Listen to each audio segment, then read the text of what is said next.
નમસ્કાર બધાને. આજે આપણે પહેલા જેમ વાત થઈ હતી ગીતા ઉપર કે ગીતા શું છે એની ઉપર બેઠક થઈ હતી, રાજભાઈ જોડે વાત થઈ હતી અને એ રીતની કન્ક્લુઝન કહેવાય વિડીયોનું. તો એ રીતનું હતું કે ગીતા માત્ર ધાર્મિક ગ્રંથ નથી, એ જીવન માનવ ગ્રંથ છે. બધા માનવને કંઈક ને કંઈક શીખવે. અને એમાં આપણે ઓપનહાઇમરની વાત કરી હતી. તો આજે આપણે ઓપનહાઇમરની મનોસ્થિતિને જાણવાનો પ્રયત્ન કરશું. પહેલા જ કહી દઉં કે આ વિડીયો કાલ્પનિક છે, કે જે હું કહીશ હમણે એ બધું મેં જાતે અનુભવીને કહ્યું છે કે આવું હોઈ શકે છે, એવું નથી પણ હોઈ શકે એમ. તો આપણે જાણીએ. ચાલો, કે હવે બધાને પ્રશ્ન થતો હશે કે એક ભૌતિક શાસ્ત્રી, એક જેને પરમાણુના પિતા કહેવામાં આવે છે, રોબર્ટ ઓપનહાઇમર, એમને ગીતાની શું મદદ મળી હશે? તો મારા મત પ્રમાણે એમને નિર્ણય લેતા આવડ્યો હશે, નિર્ણય લેતા ફાવ્યું હશે. જ્યારે તે મેક્સિકોના રણમાં વિસ્ફોટની રાહ જોતા હતા, ત્યારે તેમની દશા એક્ઝેક્ટ અર્જુન જેવી હોવી જોઈએ.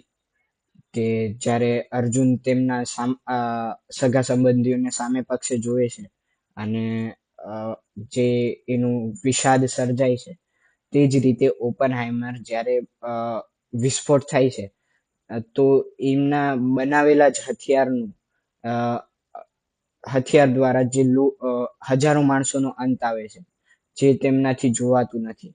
અને એમના મનમાં પણ એ રીતનો વિષાદ સર્જાયો છે, એવું મારો મત છે, મંતવ્ય છે. પછી આપણે જાણીએ કે ગીતાનો એક સારો એવો શ્લોક છે, કર્મણ્યેવાધિકારસ્તે. એમાંથી કંઈક ઓપનહાઇમર શીખ્યા હોય તો કે ફળની ચિંતા કર્યા વગર કર્તવ્ય કરવું.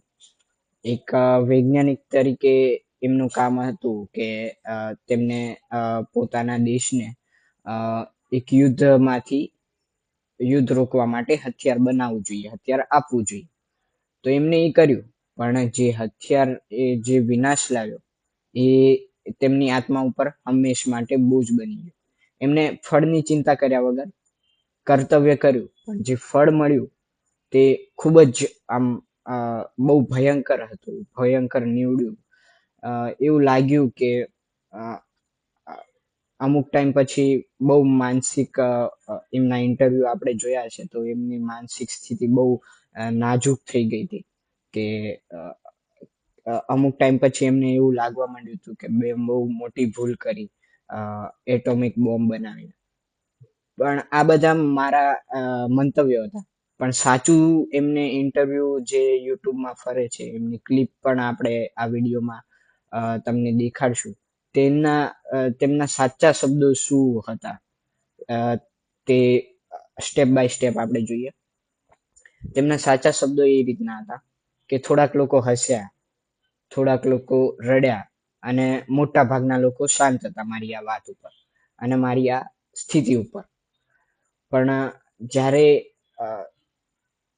હિન્દુ ધર્મ ગ્રંથ એવો શબ્દનો પ્રયોગ કર્યો એમને, પણ આપણે માનીએ છીએ કે ધાર્મિક ગ્રંથ નથી, એક માનવ ગ્રંથ છે.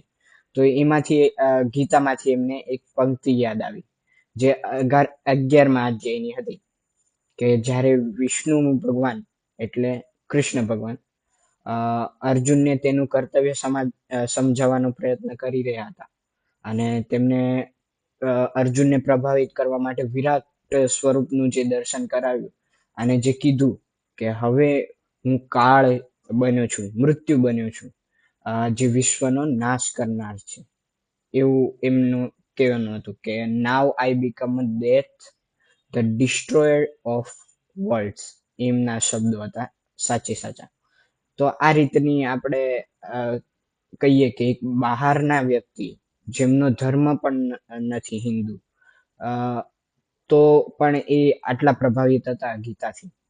તો એમની આ સાચી વિડીયો ક્લિપ હવે આપણે વિડીયોમાં જોઈ લઈએ.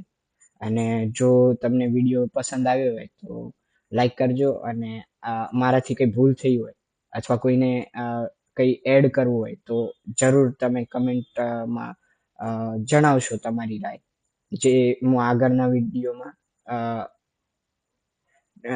એ રીતની રાખીશ કે કોઈને ખોટું ના લાગે અથવા કોઈને મન દુઃખ ના થાય, કેમ કે અમે શીખી રહ્યા છીએ. તો ધન્યવાદ. Few people laughed. Few people cried. Most people were silent. I remembered the line from the Hindu scripture, the Bhagavad Gita. Vishnu is trying to persuade the prince that he should do his duty, and to impress him takes on his multi-armed form